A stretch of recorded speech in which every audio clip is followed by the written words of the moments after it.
gente querida, que saudade de vocês. Faz tempo. A semana passada inteirinha não consegui sentar para poder fazer um vídeo bacana para a gente conversar. Nós estamos caminhando a passos mais lentos, mas eu espero que seja mais proveitoso. A pressa, né? Assim, acelerando muito esse passo, talvez a gente não se aproprie das discussões desse livro, Chamamentos, de Roberto Tranjan. Para quem não me conhece, sou Márcia Mêndola, sou psicóloga, e a gente tem essa proposta de fazer uma discussão aqui que nos possa abrir mais a consciência, mudanças de perspectiva, fazer com que a gente possa transformar a nossa vida para conquistar aquilo que nós queremos, realizarmos nossos propósitos. Que mais, né? Que mais que a gente busca na vida? Hoje é a 28ª fagulha. O título é muito interessante. Suas aversões contêm mensagens. Eu diria que não só as aversões, né? Muitas situações que a gente passa tem uma mensagem, tem uma informação subjacente. E eu falo muito isso, né? Para a gente não julgar, mas observar, perceber o que está acontecendo e dali extrairmos as informações. Que a gente possa exercer um olhar curioso, investigativo, querendo conhecer todas as coisas. Esse olhar que é curioso, que é interessado, que a gente busca o conhecimento, é que vai nos auxiliar nesse processo de autoconhecimento, da nossa transformação pessoal, na busca de sentido para a vida. Quando a gente fala das aversões em particular, que é a proposta aqui do capítulo, é porque acontece de uma forma bastante generalizada da gente dizer aquilo que a gente não quer. Então, eu sei o que eu não quero, mas eu sei aquilo que eu quero. Então, é mais fácil a gente observar determinadas situações e dizer, olha, isso aqui eu não quero. Dali a gente pode extrair que mensagem? Então ele fala, as aversões contêm mensagens. Como orientadora, né, educadora parental, então a gente trabalha com orientação de pais para a educação dos filhos. Essa orientação dos pais, de nada adianta se os pais não olharem para si mesmos, para aquilo que eles estão fazendo, aquilo que eles querem, quais são os seus valores. Seguir um passo a passo, olhando para o filho e querendo aplicar técnicas junto àquela criança, para que a criança se comporte de tal e tal maneira, não pode isso estar desvinculado do fato de que nós estamos numa relação, estabelecendo uma conexão, já falamos de conexão aqui, uma conexão com essa criança, e o que está em nós também reverbera, reflete nessa criança, no comportamento dessa criança. Muitas vezes, olhando para o que os adultos fazem, o que os adultos pensam, o que eles sentem, o que eles querem, nós podemos resolver muitos problemas de comportamento das crianças. Então, quando a gente vai propor, é preciso olhar com essa dimensão maior. E eu escuto muitos pais falarem o quê? Eu não quero fazer o que meus pais faziam.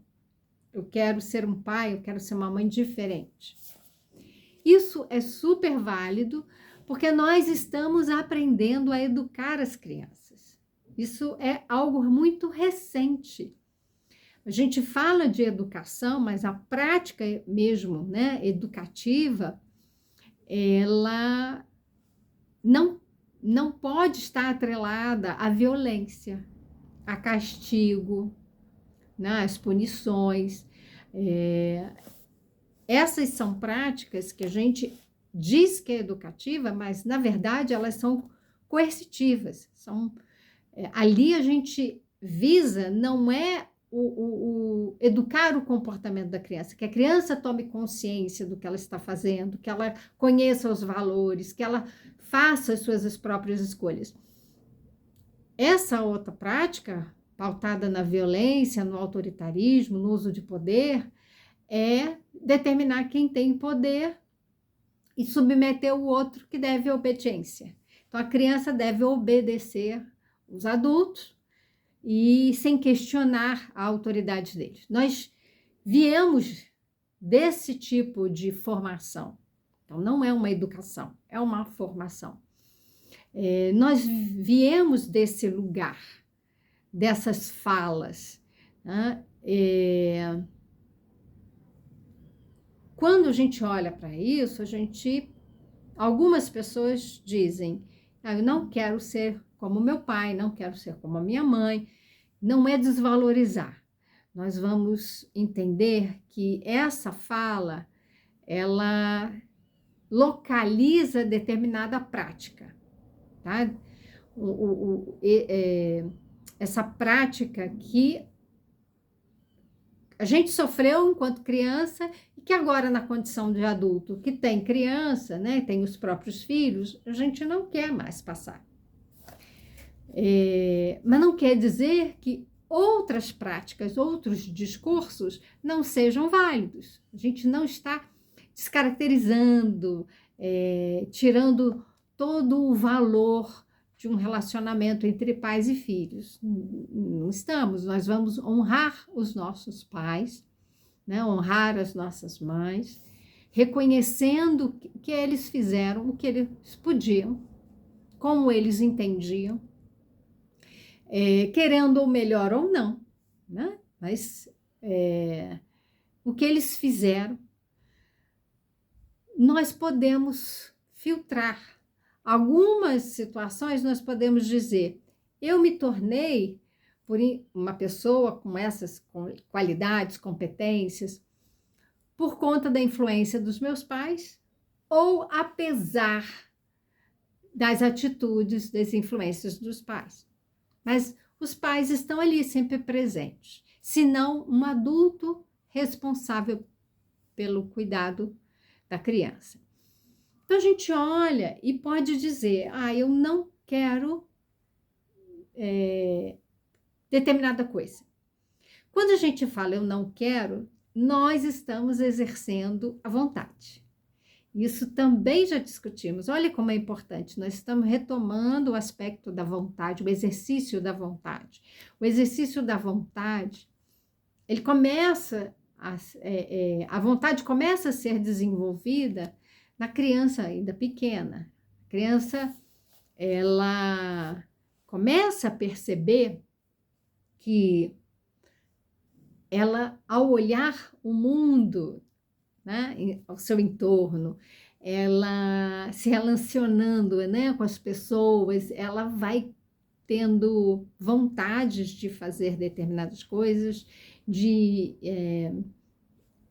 copiar, né? Ela vai imitar, ela quer experimentar, ela quer conhecer. E se alguém faz uma coisa, ela entende que aquilo também lhe dá permissão para fazer também. Então, ela quer experimentar, ver se ela consegue fazer aquilo que o outro está fazendo. E, ao mesmo tempo que ela vai desenvolvendo essa vontade, ela vai entendendo que ela tem um desejo diferente do outro, então do adulto. Aí que começam os problemas na educação, porque o pai, a mãe, ou o responsável, diz para a criança fazer determinada coisa e ela não quer. Ela quer fazer aquilo que ela quer.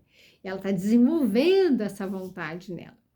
Então, nesse momento, a gente precisa conhecer isso para poder direcionar bem.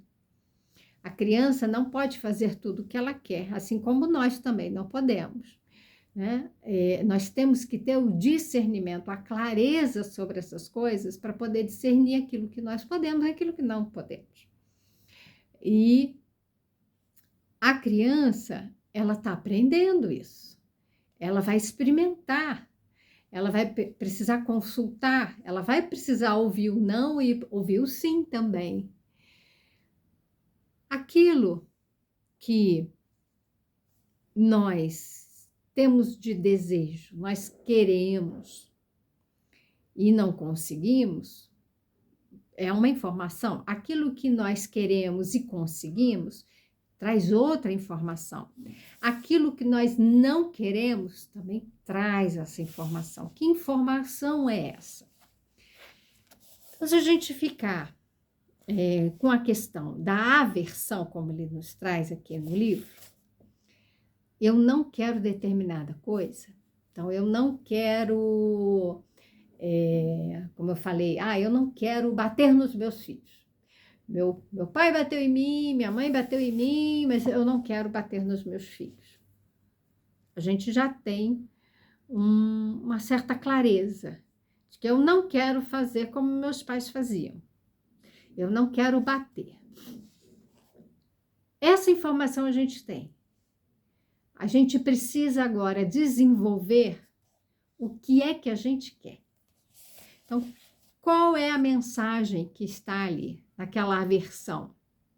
De não gostar de determinado comportamento, de não gostar de estar em determinados lugares e relacionamentos. O que isso está querendo dizer? Nessa hora, a gente precisa entrar em contato. É muito importante que a gente aprenda a entrar em contato com as nossas emoções. Geralmente a gente sente medo e quer se livrar do medo. A gente fala muito da raiva. Você está com raiva. Mas não pode bater, não pode gritar, não pode, não pode. Como que eu vou expressar a raiva? Então a gente tem que aprender formas de expressar as nossas emoções que, obviamente, não causem dano a ninguém, a nenhum lugar. Então, a gente não pode causar prejuízo, nem a nós mesmos, nem aos outros, nem ao ambiente. Então, isso são os 3 aspectos que a Montessori fala com muita propriedade, que nós temos que intervir imediatamente, né, impedindo que a pessoa, no caso a criança, venha a fazer isso. Então, que ela se machuque outra criança, ou, né, estrague o ambiente em que ela está. Como que nós vamos fazer isso? Nós vamos fazer isso com gentileza, mas com firmeza. Dizer para a criança, olha, isso não pode. Nós vamos fazer outra coisa. O que você quer fazer? Porque isso aqui não pode fazer. Então, nós vamos ter que pensar naquilo que a gente quer. Qual é a informação que está sendo passada? Que aquele ato ali, ele causa prejuízo. Então, algumas situações em que nós temos aversão pode estar associada a dor, a medo.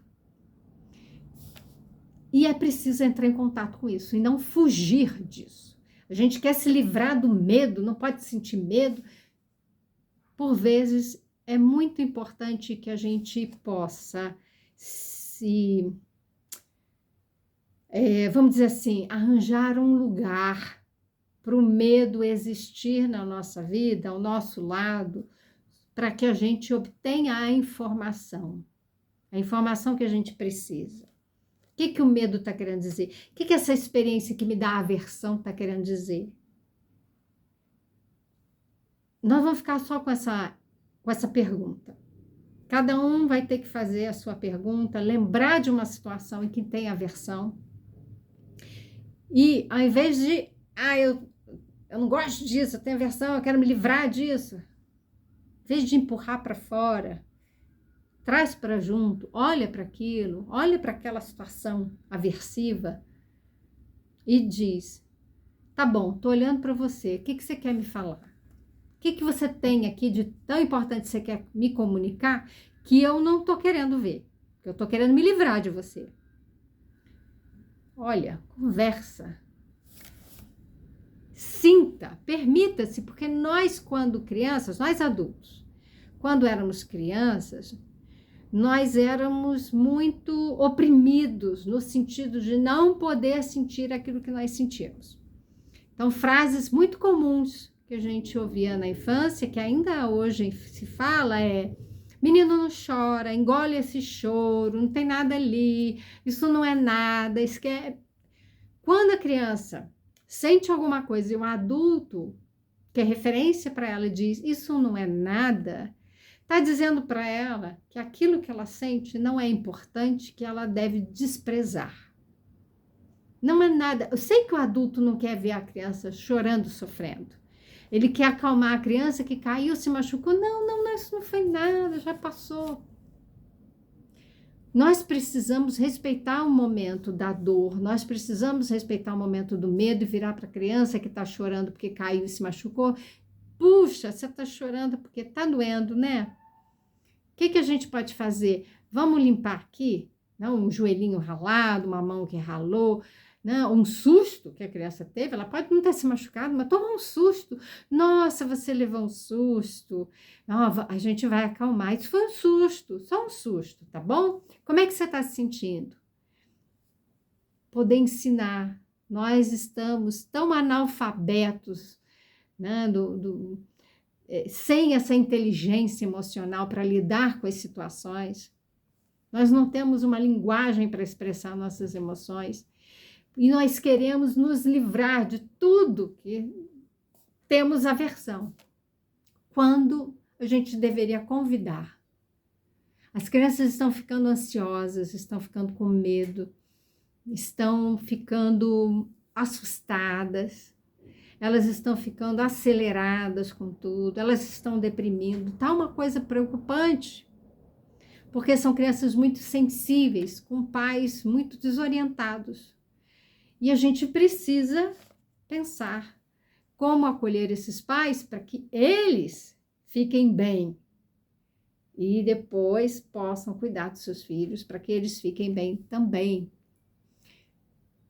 Um aspecto é, tudo traz informação, tudo que a gente vive traz uma informação, até o medo, até aquilo que a gente tem aversão.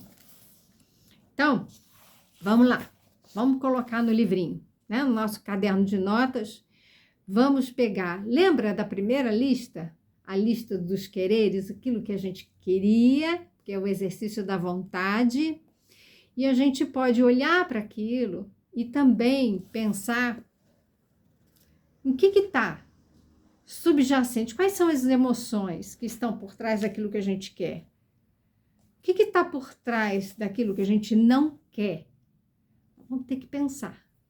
Então, o exercício é esse. Escreva no seu caderninho tudo que você não quer. E lembre da lista de tudo que você quer. Tenta se conectar com a emoção, para que você possa perceber que informação tem ali. Às vezes a informação é para te proteger. Está te protegendo de alguma coisa, mas que hoje não faz mais sentido.